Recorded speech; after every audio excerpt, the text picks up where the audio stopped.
Okay, ladies and gentlemen, welcome back to part 3 of mistakes and how to fix them. Now, what I've done is I went ahead and thrown in some mountains. And the reason I'm not doing a video on mountain mistakes is because there's so many that it would take a whole video just to get started on mountain mistakes. So I'm going to do a separate video on forming the mountains, the snow, the blending, the whole 9 yards on just mountains.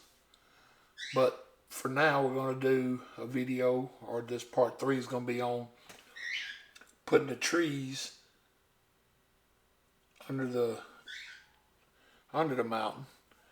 And what I've done was took a little of the mountain mixture that I was using, mixed in some sap green to it, and I'm going to tap this color right on the brush, and we'll go right up here and I'll show you what I mean. You got to stay under the mist. If you get out of the mist, well, there's not much of a way to fix it rather than just completely taking all the green or the color off and then putting liquid white on and just blending it, tapping it until it tries to go away. But I don't think staying under the mist is the problem. What I think most of the problem is when people do this is when you, let's say you come out over here and you just come out tapping just like normal, you know, and you want to put you some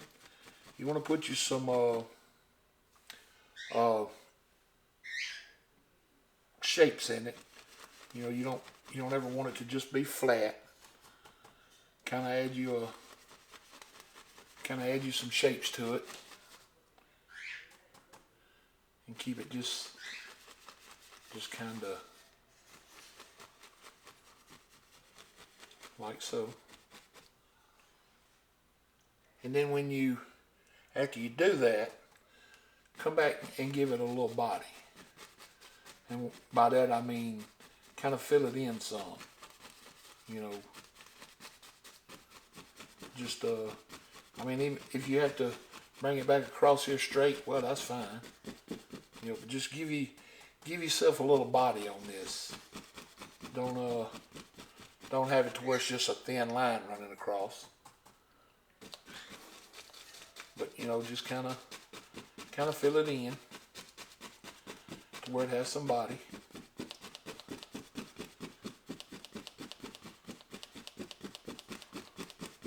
Now, as you'll see, I have not put a color in down here for water or nothing like that. I left the whole canvas white. One of the problems I see a lot of people have when they're doing this little step right here is pulling these trees up. All right, I hope you can see this. When you pull these trees up, you want to pull them up straight up. Just like that. It's just a little flick. It's just a little flick of the brush. Just pull them straight up. What I've seen a lot of people do is they'll come in and they'll pull them to whichever direction the land's going. Like if it's coming downhill, they'll go over here and pull these out like that. Can you see how those are going off the canvas like that? Well, you can't do that without it looking like the wind's blowing 150 mile an hour back here and then blow the trees over. So what you want to do is, in order to fix that, is come back into your color that you made this with. Come right above where your top of them is. Come over and just fill that top in with the corner and bring it back down. And it'll make your heel grow just a little bit. But that's okay. I mean, even if you have to destroy a few of these over here you're already done, well, that's fine too. Because once you've made the mistake and you're going back to fix it, Well, it don't matter that these trees over here are gone. But then you want to come back, and when you fix them, pull them straight back up. That's all you got to do. Just pull them straight back up and keep them straight from there all the way across. That's all you got to do. Just keep them straight up, just like so. And then if you get down into here with another color and you go to pulling up and it's showing them, well, hey, let them go. Because then that's just going to make it look like thousands and thousands of trees across here. All in one little section of land here. Just like so. I mean, that looks like a whole forest out in front of these mountains now. And you can pull them up as many times as you want. You know, just don't let them get too tall on you. And be sure to keep them trees, keep them up. You know, keep them straight up. That's real important. Just like so. And then we'll wash this brush one more time. And then I will show you how to put mist at the bottom of them.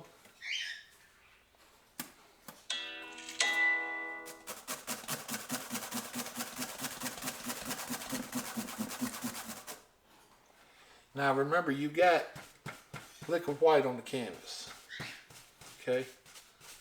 So liquid white's always going to help with blending and tapping out color like we're fixing to do.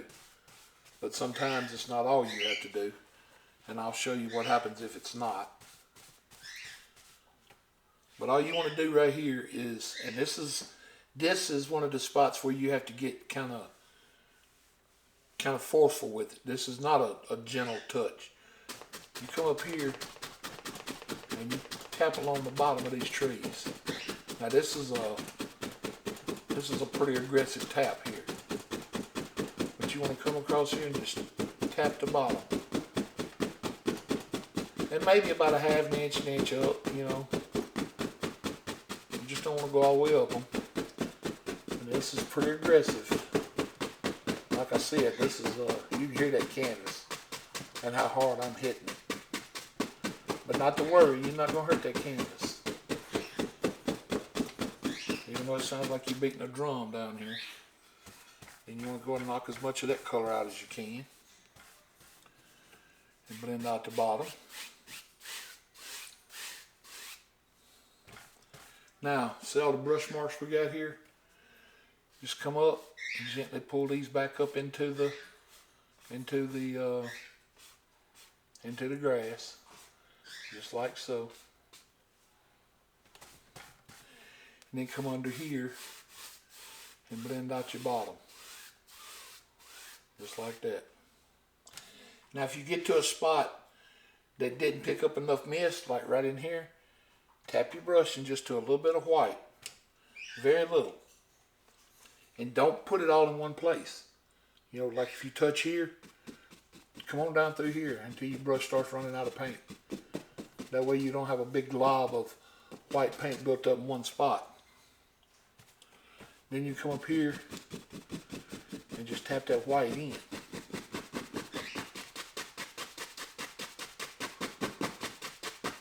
Just tap it in. That's all you gotta do.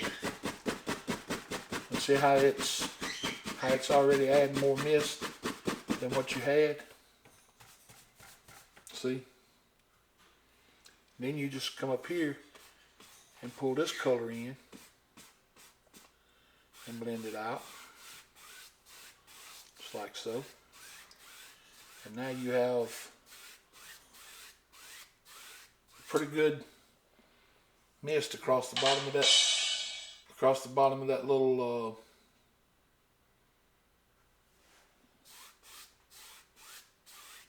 plane of land you just put in here. And just like that, you got a sky, set of mountains, and almost created two little plains right there by by doing this. Now going back and pulling this little bit of mist up into these like this, it gives it an effect. It pulls that white up into the little row of trees here. And when it does that, it almost looks like you can see between them. Like it's putting a space in between them into the other little misty area.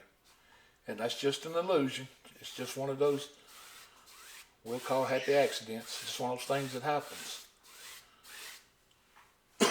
But just like that, you have pretty much have a nice little tree line there. I mean, I think it looks good. All right. I think that'll be,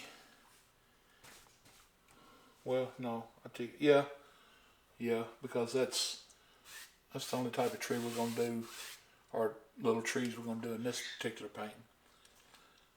But there's another, we'll do another one on the little trees where you tap with the fan brush. Well, let's run a couple right quick. It won't take but a second to do it. Plus, we can use them in this section. Let's say you was going to do the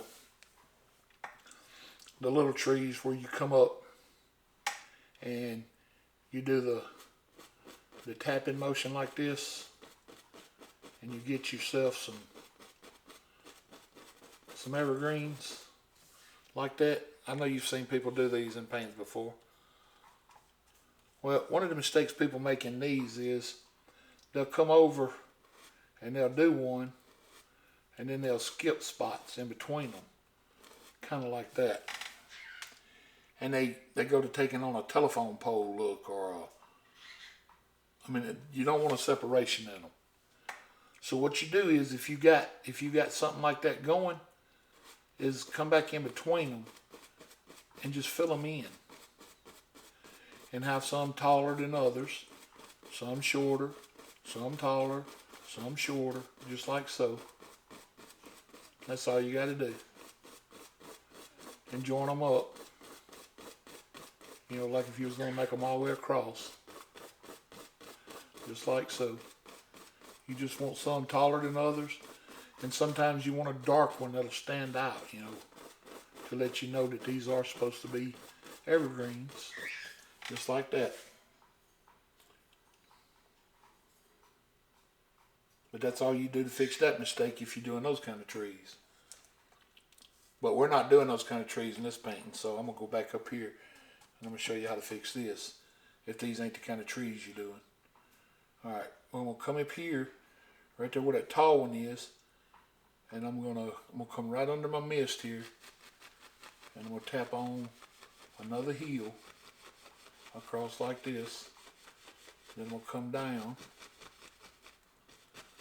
back under my mist over here, because I want you to see the mist, because if you don't see that mist, you can't tell the separation here. But just like this. And what we're doing right here is we're just creating a little heel. That's all we're doing. Just like so.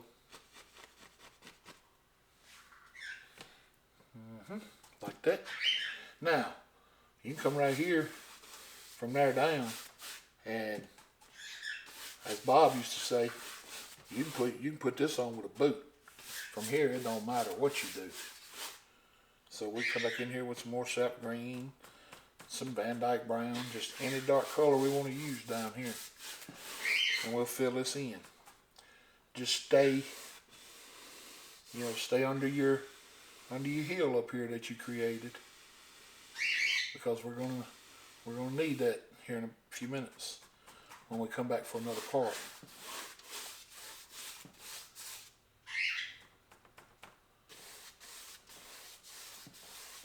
Just blend this color in. All you need is a good dark color. It don't matter if it's all brown. It don't matter if it's all green. It just needs to be a dark color. And the reason it needs to be a dark color is so when we start building something else and doing highlights, we'll have our dark color already down here, regardless of what it ends up being. Because I don't have a clue yet what it'll be, but it'll be something. And just like so. Just like so. And we'll come over here. And let's see how we left that mess back there. We know that it's back there, so that's all we need. And that should get us through, what, part 3? I think. Alright. We will be back with another part pretty soon.